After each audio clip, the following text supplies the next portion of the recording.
Je pense qu'à Tuan Rang, il a un petit peu mélangé l'utile et l'agréable, c'est-à-dire il est resté d'un sens, il est resté dans les beaux-arts, mais en même temps, il a fait quelque chose de plus substantiel, enfin, qui en pratique a des effets. La grotte 254, construite dans la dynastie des Wei du Nord, est l'une des grottes les plus représentatives des grottes de Mogao.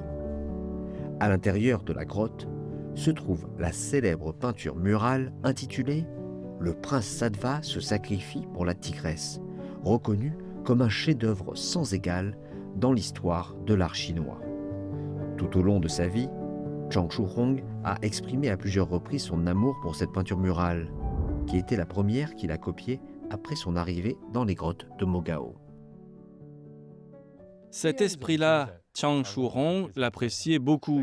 C'est pourquoi il a dit qu'il était prêt à se sacrifier comme le prince Sattva.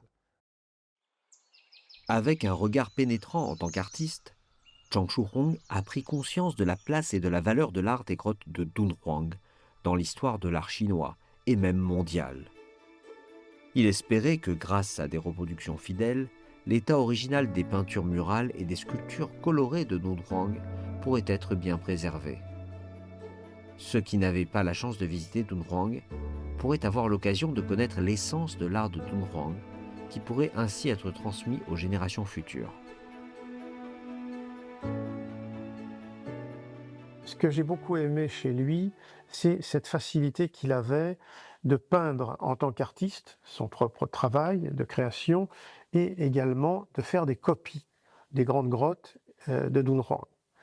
Et il y avait une sorte d'osmose entre ces deux aspects de l'homme, l'artiste, comme je l'ai dit, et aussi le fédérateur d'hommes et d'énergie.